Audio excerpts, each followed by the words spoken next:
Shanghai, on the subway after work, it's all women. Except for this guy, who looks around 5'6". Matchmaking corners in parks are a trend in major Chinese cities, buzzing like a bustling market. Here at Hongshan Park, there's this famous matchmaking corner in Wuchang, one of the top 3 in Wuhan. On one side, you've got the elderly playing chess or enjoying ballroom dancing. On the other, parents are fretting over their children's marital prospects. The details are put on umbrellas and placed by the road. If another parent is interested, they might strike up a conversation or add each other on WeChat for a deeper chat. The matchmaking scene here has grown significantly. The street is lined with anxious parents. Born in 1983, 5'5", postgraduate from Wuhan University, deputy department level civil servant, teaches at a Project 211 top university in Wuhan, master's degree from Beijing Normal University, annual income of 200k yuan, 5'9", on a stable career path, has his own house and car. All these people own property and favorable conditions, yet they are considered leftover men and women in the city. In the past, I was picky, but now it feels like I'm the one being picked. As someone born in the 1980s who's still single and childless with no boyfriend, the inner pain and pressure is immense. I deeply regret not marrying earlier in life. My biggest concern stems from my parents. My mom loses sleep over my marital status, and she's never truly happy. She fears the moment when relatives or neighbors ask her if I'm married or has kids. She feels I've let her down, making her feel inferior in front of others. In some areas, the dowry of marrying off a daughter is extremely high. In my hometown, Jiangxi, the average dowry in rural areas has reached 360k yuan. And that's not even counting cars or houses. A couple of years back, a classmate was introduced to a girl from the neighboring village by relatives.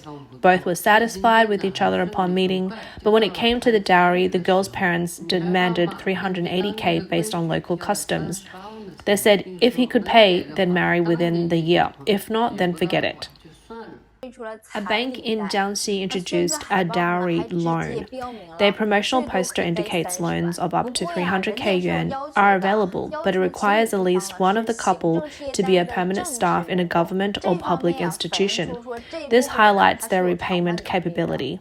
More importantly, it shows that even with a steady job, the skyrocketing dowries are hard to manage. China is one of the countries with the most significant gender imbalances in the world. According to the results of the 7th National Census in 2021, in mainland China, male makes up 51.2% of the population, while females comprises 48.8%.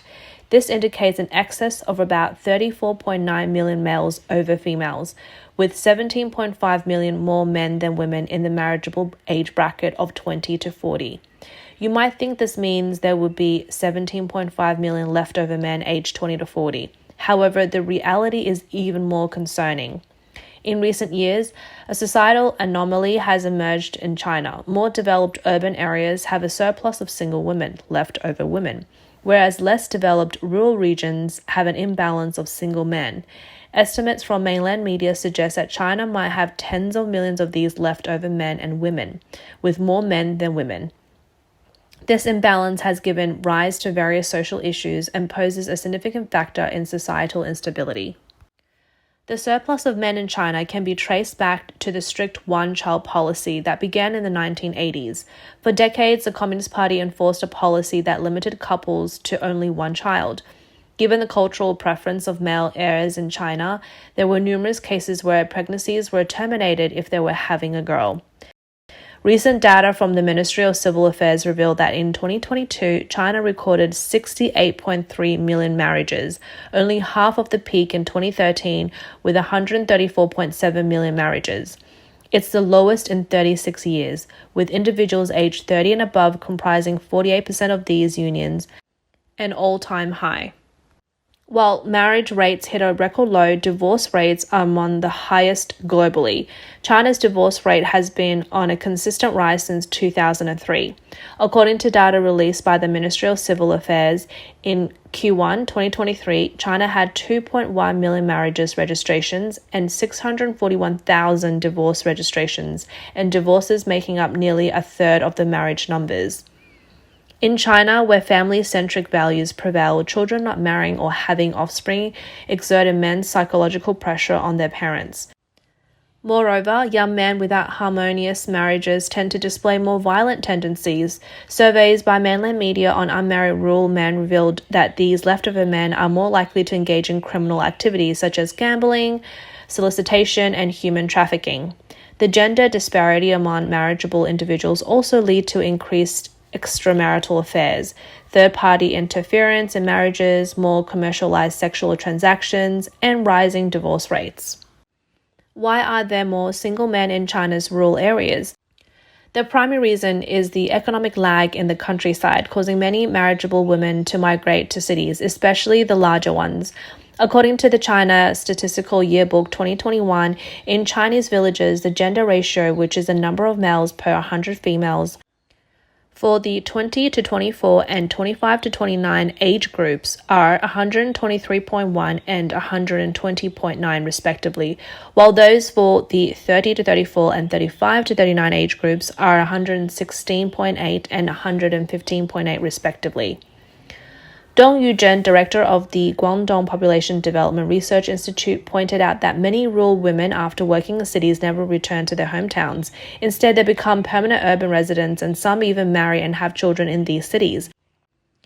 An analysis by the Guizhou Provincial Statistics Bureau indicates that in Guizhou's migratory population, the gender ratios for the 20 to 24 and 25 to 29 age groups are both below 90.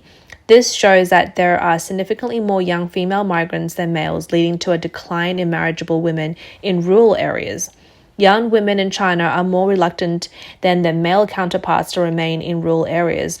One significant reason for this is the deeply rooted cultural preference for males over females in Chinese society. This bias relegates women to a lower status in rural areas, with the disparity more pronounced in remote and underdeveloped regions. For instance, in the countryside, property and land inheritance rights are usually passed on to sons, leaving daughters without any inherited assets or homes. During festivals and celebrations, women often aren't allowed to join the dining table, and in some cases, they're essentially seen as birthing machines, unable to determine their destinies. On the flip side, the scarcity of women in rural areas has escalated the cost of marriage for men. In many places, the dowry has surged. Some rural men, after going to great lengths to find a partner, are deterred when the bride's family demand an exorbitant dowry. In Chinese society, marriages traditionally emphasize compatibility in socioeconomic status. Due to the gender imbalance among those of marriageable age, some men from the upper classes have resorted to marrying women from the middle class, while middle-class men are turning to women from lower socioeconomic backgrounds. As a result, a considerable number of working-class men who can't afford homes remain single. Nowadays, in some rural areas of southwestern China, it's not uncommon for single men to seek brides from countries like Vietnam and Cambodia. While these international unions have become more frequent, foreign brides often face considerable challenges in communication, employment, and registration in China. Worse, there have been reported incidents of human trafficking and forced marriages within these cross-border matrimonial arrangements. In general cities and towns, while there is an influx of younger women, the gender ratio among the marriageable population is less skewed, but the overall trend still shows more men than women. However, a curious reversal of this trend is observed in China's major cities. According to recent statistical yearbooks from major cities including Beijing, Shanghai, Guangzhou, and Shenzhen, among 15 of China's megacities, there is a consistent pattern. The registered population has more females than males. Guangdong's Foshan has the most pronounced imbalance, where males make up only 94.7% of the female population.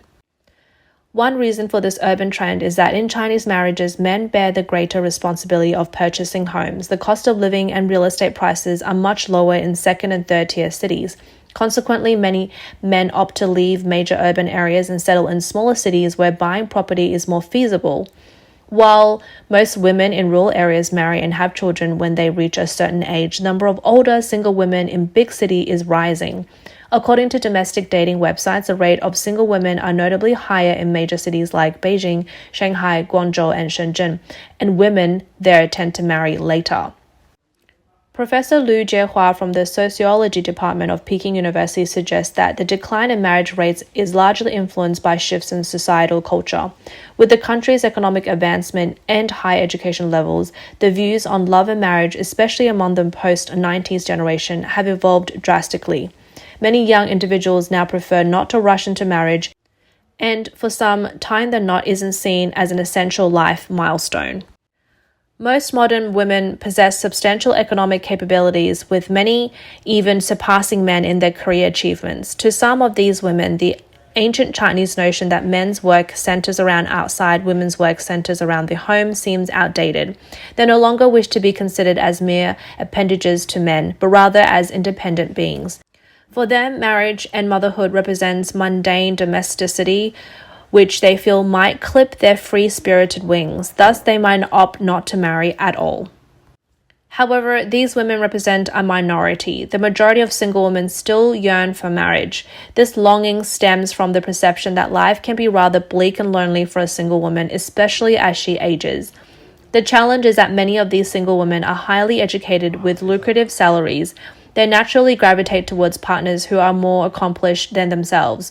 With high materialistic expectations in a spouse, they often struggle to find their ideal match and over time age while holding out for the right one.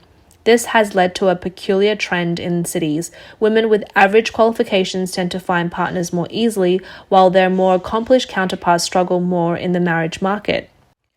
This heightened materialistic expectation among urban women is partly attributed to the perceived decline in societal values and trustworthiness in China. These women believe that only material wealth can provide a sense of security, given the challenge of finding generally committed and caring men. Interestingly, this trend isn't limited to major cities. In many country-level cities and within their institution in China, there's also a strangely skewed gender ratio. A study on youth relationships in Taishun County, Zhejiang revealed that with the rapid economic and educational development, a significant number of young men and women from the county moved to cities for education and work. Only a fraction of those surveyed expressed willingness to return for local job opportunities, and of these, a substantially higher percentage were women. In Taishun, the official system of education and health exhibit a high female-to-male ratio for those of marriageable age, reaching 2.9:1 and 2.2:1 respectively. The unmarried rate for women of suitable age in these sectors is 26.4% and 10.2%. The stark gender disparities across various Chinese regions can be attributed to the uneven economic development between urban and rural areas. Proposing a match between rural grassroots bachelors and urban high-salary single women is unrealistic. Given the current international pressure led by the US against the Chinese Communist Party, it can be anticipated that as long as the party remains in power, China's economy may continue its downward trajectory, further complicating these societal issues.